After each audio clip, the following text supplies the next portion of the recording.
there to say, you are there to act. Because you're chosen, you have resource and influence. Spread the gospel of praise if you want to develop the nature way. Spread the gospel of praise if you want to develop head of state. African head of state, that message was yours. Spread the gospel of tree to develop the nature way. We are agricultural states. Hello Kenyans, hello Africans. My name Pascal Yoni, in bracket Mr. Tribed. I want to dedicate to you the program Afforestation, Reforestation Program. Title, Attaining 10% Forest Cover in Kenya and Beyond, a Real Institutional Approach. It is dedicated to Kenyans and African by extension under the custody of the Presidency. You will find this in episode 1, 2, and 3. Watch it as a package. Let us see in episode 1 how religious institution, marriage institution, and construction of homes and houses in rural environment, how they deforestate our forest cover, and how again we can use the same institutions for afforestation drive. Kenya has a stated policy to attain 10% forest cover by the year 2022 in line with global requirements. This is spelled out in the Vision 2030, the National Climate Change Response Strategy, and the nationally determined contribution. Indeed, our Constitution in Article 691B states as follows, in quote, the state shall work to achieve and maintain a tree cover of at least 10% of the land area of Kenya, end of quote. This article, published in the Daily Nation newspaper of 12th October 2020, captures this quite succinctly. In quote, outlining the roadmap in October 2020, Principal Secretary in the Ministry of Environment and Forestry, Dr. Chris Kipto, stated, in quote, there are a number of interventions in place to reach the 10% forest cover, one of which is the National Tree Cover Strategy. Under the strategy, Kenya needs to plant 1.8 billion seedlings between now and 2022 to achieve the targeted tree cover. In addition, the strategy will ensure the conservation of natural resources for environmental protection and enhanced economic growth. End of quote. In quote, broad institutional and multi-stakeholder participation in accelerating the achievement of the constitutional target of 10% tree cover of the national land area as provided for under Article 691B. In quote, implementation of presidential directives that the constitutional target of 10% national tree cover should be achieved by 2022 through, among other initiatives, the revival of Chiefs Tree Nurseries with technical support of KFS and allocation of 10% corporate social responsibility to tree growing.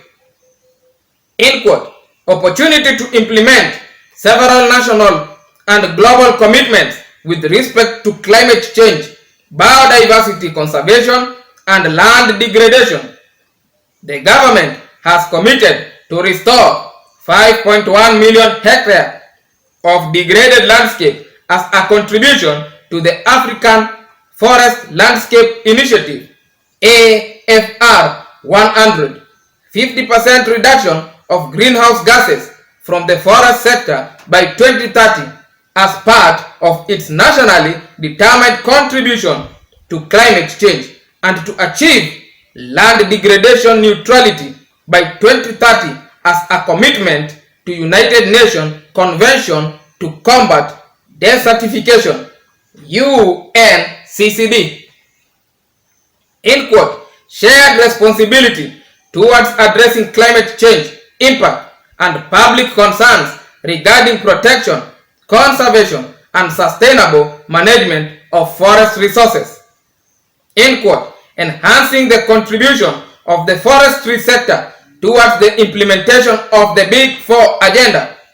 The environment and forest sector are the foundation upon which the performance of the key primary sectors of the economy is anchored, including manufacturing, energy, health, and agriculture. Partnership.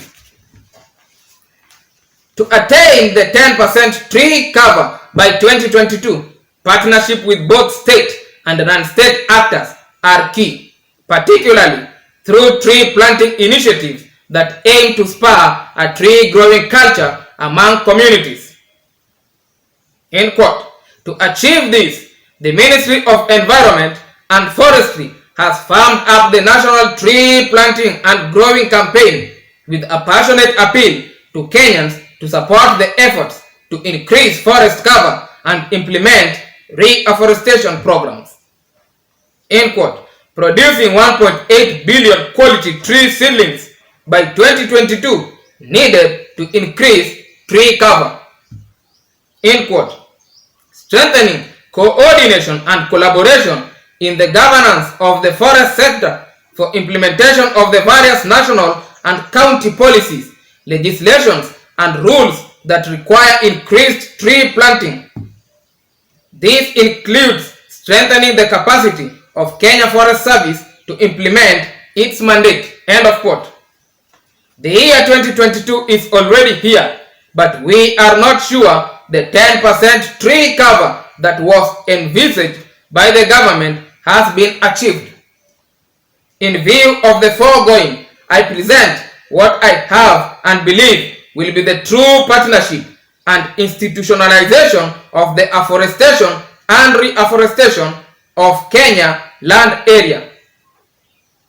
I believe that religion, culture, education, and government as institutions more or less cover all the facets of life in Kenya and therefore presents the best opportunity for us to institutionalize tree planting initiative.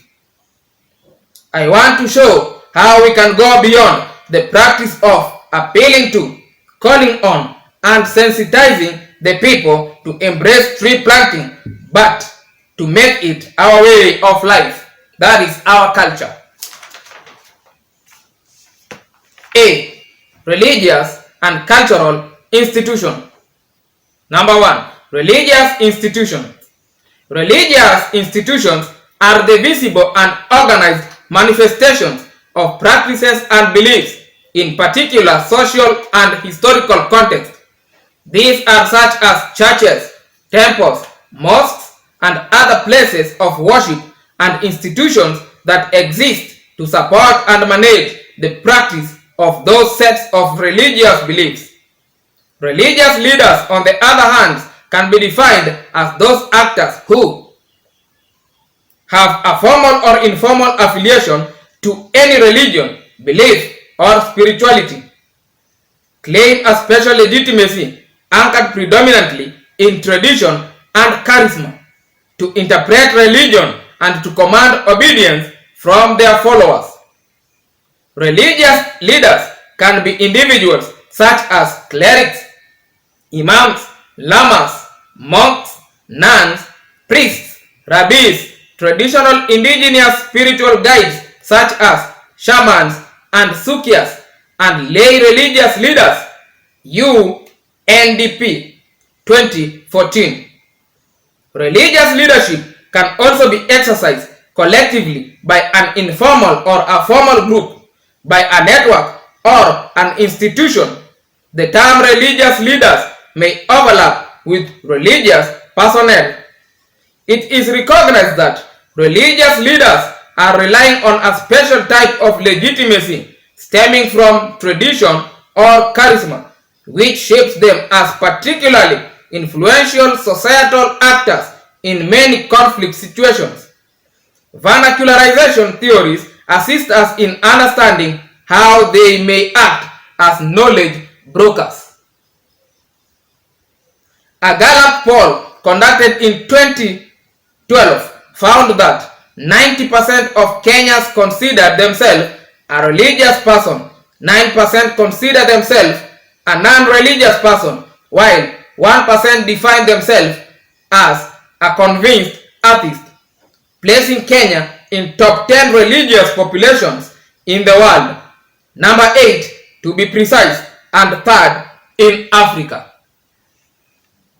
The above means that religious leaders can and do influence in many ways the conduct in life of about 46 million Kenyans. Religion and the environment. Religion and the environment. Focus on this. Religion, perhaps more than any other organized group, could play the biggest role in matters of environmental restoration and conservation. The United Nations, through its Environment Agency, UNEP, says for its Faith for Earth initiative. UNEP's Faith for Earth initiative seeks to harness a largely untapped potential of faith leaders and their communities and faith-based organizations, FBOs, who represent approximately 80% of the people living on Earth. 2. In addressing climate change and promoting environmental stewardship. This includes leadership of the Interfaith Rainforest Initiative, a program of faith for Earth, and an international alliance working globally and in 5 countries that together contain 70% of the world's remaining tropical forest, in bracket, Brazil, Colombia, DRC, Indonesia, and Peru, to bring the mobilizing power and political influence of religious leaders to bear on efforts to protect and restore tropical forests. In Kenya, the national government recognizes the potential religion has to positively impact reforestation and has appealed to religious institutions to support the drive to enhance forest cover from the current 7.2% to 10% by the end of 2022. The Permanent Secretary in the Ministry of Environment and Forestry, as recently as August 2021, at a meeting with the Interreligious Council of Kenya, said, in quote, "We are seeking partnership with the religious leaders to help us in the ongoing tree planting campaign through mobilization of resources. The church has massive land for seedling production and tree planting, water, and they are big assets of the people." Faith-based organizations on their own acknowledge the role they can play in our quest to preserve our forests, and below are some excerpts from some of their pronouncements on this matter. In quote, "Environmental action is a relatively new priority for the Kenya Episcopal Conference. Some tree planting already takes place around national and diocese shrines, and the conference runs a program called Food for Work, where people are given food after digging terraces in their fields or planting trees." To continue, the proposed long-term plan will be run by the KEC Catholic Secretariat based in Nairobi and will be implemented within the church structure from the Catholic family to the parish to the national level. Environmental care and sustainability are now given prominence in all pastoral projects implemented by the Catholic Church in Kenya. Representatives of the KEC are also involved with ARC in drawing up a toolkit on environmental education for use in Catholic schools in Kenya. That is, end of quote. That is according to Kenya Episcopal Conference. Islam offers a great advantage for environmental conservation, protection, and sustainable development in that it is a source of law that is consistent with cultural values of Islamic society. Since Islam represents more than a belief system, it is a way of life and a well-defined set of values providing specific guidance for virtually every aspect of life. While the attitude of Islam towards the environment, the sources of life, and the resources of nature is based, in part, on prohibition of abuse, it is also based on construction and sustainable development. End of quote. That is according to SUPKEM. All of the above are well-meaning statements, but perhaps that is as far as they go when it comes to actualization of the stated or envisioned objectives. Religion plays a part in the lives of almost all Kenyans, and the scope of its influence across the different faith groups covers worship, marriages or weddings, funerals, rites of passage, arrival of newborns, and even establishment of new homes.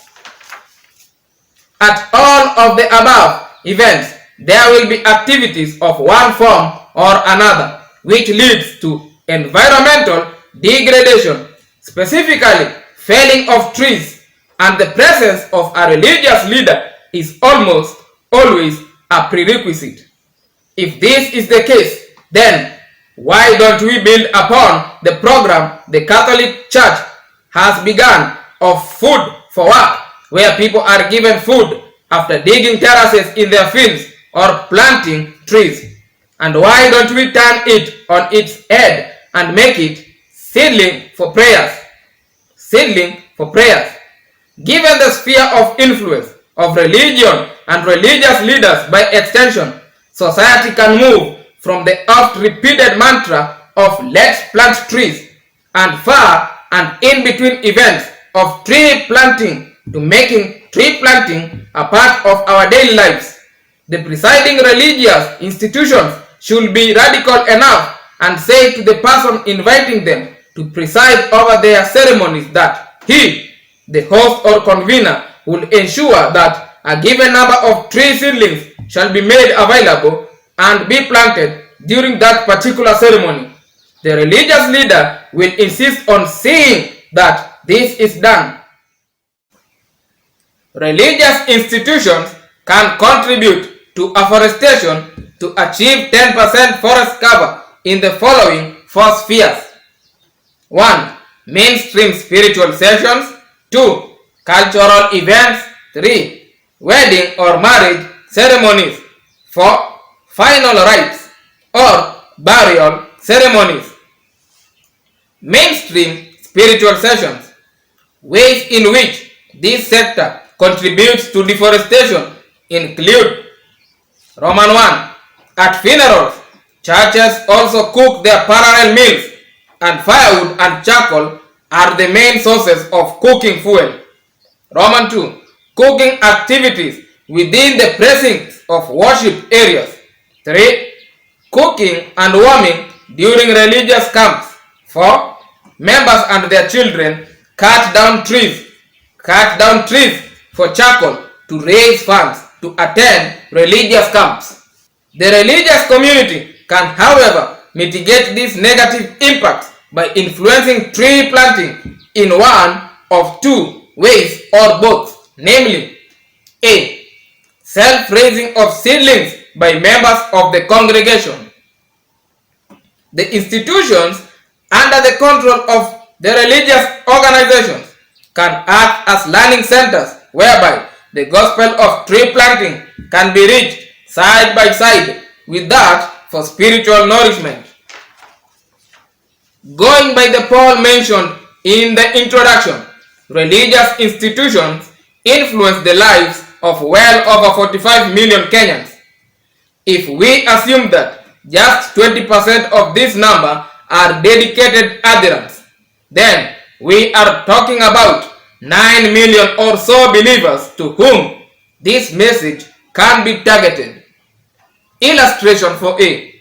If, for example, the 9 million were sold to and bought the message to raise at least 15 tree seedlings during each of the 2 rain seasons in Kenya, we will be having a pool of 270 million tree seedlings in a year. That is in bracket 9 million multiplied by 15 tree seedlings multiplied by 2 rainy season. B. Purchasing from tree nurseries. Religious institutions have immense capacity to raise funds for any cause. Development of places of worship, camps, youth rallies, and weddings are just but a few of the causes for which religious institutions raise funds. Within some institutions, especially church-based ones, programs that cater for last respects for departed members are run, and each member contributes amount of about shillings 500 per year. Some churches dubbed it Jizike mwenyewe in Swahili, Ikri Kendi or Kunyri Kendi in Luo language. This is just to demonstrate how religious institutions run owns program successful. Suppose a program dubbed Komboa Mazingira. Komboa Mazingira is introduced in religious institutions for rapid afforestation and reforestation program. Will it fail in the very eyes of religious leaders? That is a question. Illustration for B. If we take the early figure of a population of 9 million being devoted congregants and the same 2 rainy seasons and assume a cost of shillings 20 per seedling, then we see that each member of the congregation to contribute shillings 600, that is in the bracket 15 seedlings multiplied by 2 rainy season multiplied by 20 shillings per year for seedlings. This will also yield 270 million tree seedlings annually, which members can distribute amongst themselves for planting, i.e., seedlings are bought at the onset of rains each season for distribution according to members' contribution strength. Number 2. Cultural institution. Cultural institutions.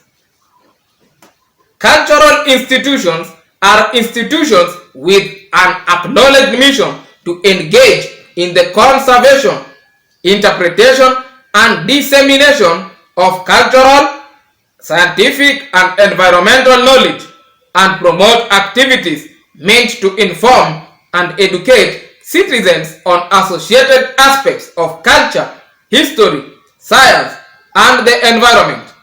Examples of cultural institutions are museums, libraries, historical or botanical societies, and community cultural centers. Cultural institutions play a pivotal role in the maintenance, conservation, revitalization, interpretation, and documentation of heritage, and in facilitating citizens' interaction and engagement with heritage. Importance of cultural institutions. Actors engage in the promotion of cultural understanding, intercultural dialogue, and cultural diversity, and in the transmission of culture across generations. Opportunities for cultural institutions to play a part in afforestation. Construction of dwelling houses. In a rural setup, among the Luo for instance, there are 2 very important dwelling house construction events that of necessity contributes to decimation of forest, viz. Young man's hut, Simba, and establishment of a home. Simba is built by teenage boys in their parents' homestead, and home establishment is by married men who must create room for the teenagers in the father's home, so they must settle at a different place. At both each of these events, trees are felled for construction and preparing meals, and the effect of these practices are dire for our tree cover. There is, however, a bright side to this. In the olden days, the ceremonies were presided over by clan elders, but times have changed and the religious leaders have largely taken over the role. That being the case, then we have a superb opportunity for religious leaders to influence, at very least, the replacement of trees that have been felled during these events.